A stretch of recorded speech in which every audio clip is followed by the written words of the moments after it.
بسم اللہ الرحمن الرحیم اما بعد فاعوذ باللہ من الشیطان الرجیم بسم اللہ الرحمن الرحیم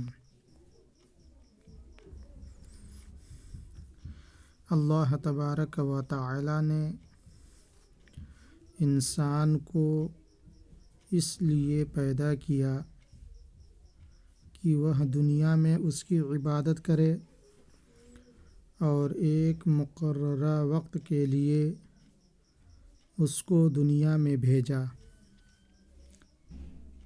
وہ وقت گزار کر اسے اپنے خالق حقیقی سے ملنا ہے۔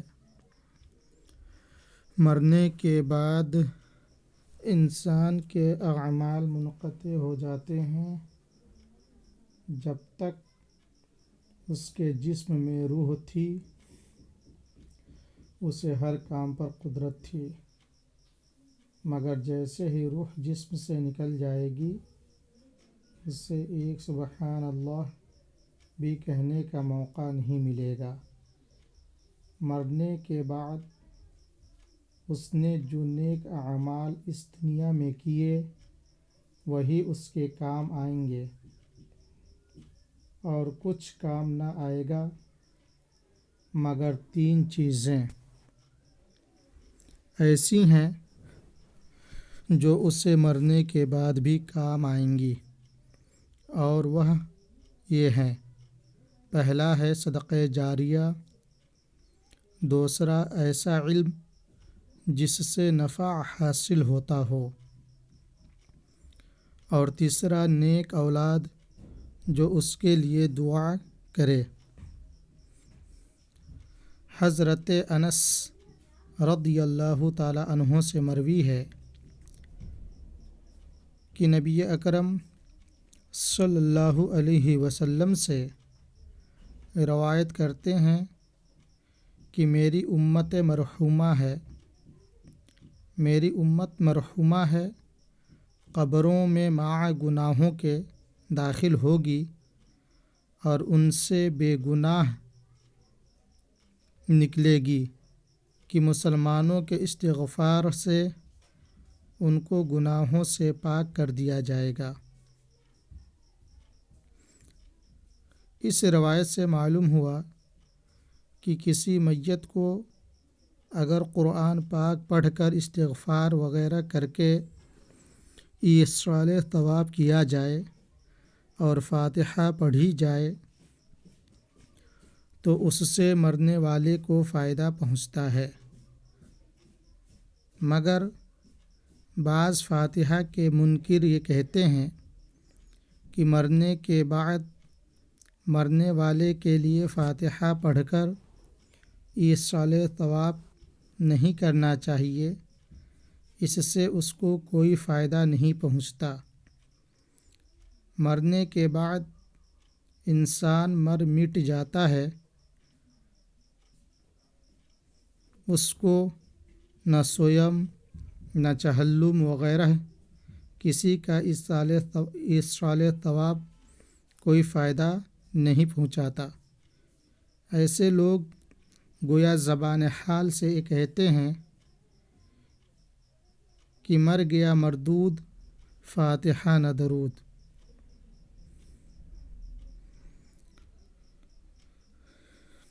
قرآن و احادیث کی روشنی میں یہ بات ثابت ہے کہ مرنے کے بعد مرنے والے کے لیے کسی قسم کا ایصال ثواب چاہے سویم ہو، چہلم ہو یا برسی وغیرہ کرنا جائز ہے، اور اللہ تعالیٰ اس کا ثواب اسے عطا فرماتا ہے۔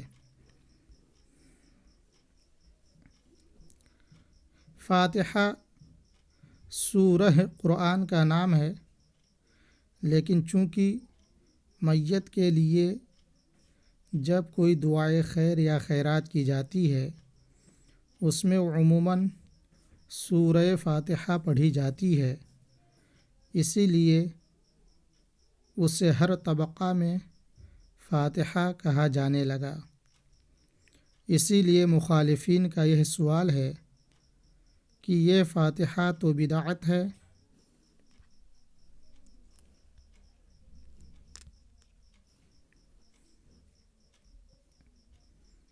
اور یہ ایک رسم ہے۔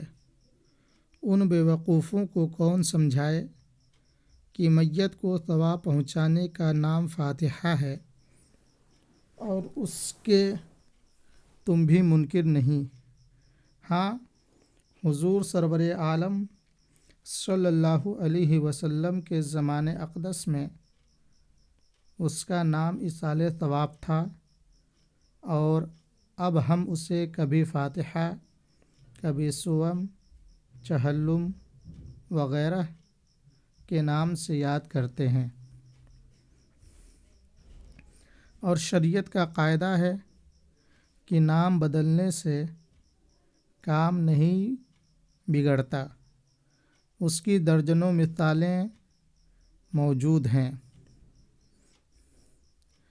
فاتحہ یعنی ایصال ثواب کے منکرین کا کچھ تعارف سماعت فرما لیں۔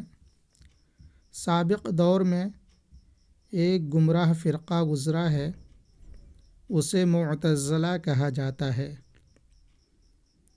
وہ اتنا طاقتور فرقہ بن گیا کہ سلاطین زمانہ مامون الرشید وغیرہ، جن کے مشاہیر ان کے اشارے پر چلتے تھے، انہوں نے سنی ائمہ و علماء و مشائخ کو مذہبی تعصب میں شہید کر دیا اور سیدنا امام احمد ابن حنبل جیسے علماء کو جیلوں کی اذیتوں سے دوچار کیا۔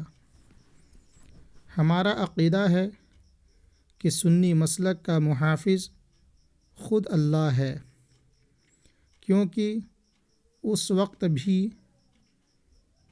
آج کی طرح سنی لوگ بے سہارا تھے، لیکن اللہ تعالی نے ایسی غیبی مدد فرمائی کہ وہ سلاطین جو معتزلہ کے اشارے کے منتظر رہتے تھے، انہوں نے ہی معتزلہ کی ایسی جڑ کاٹی کہ پھر معتزلہ کا نام لینا بھی جرم تھا، اور آج تو انہیں کوئی جانتا تک نہیں۔ نجدی، وہابی، دیوبندی معتزلہ کے نقش قدم پر ہے۔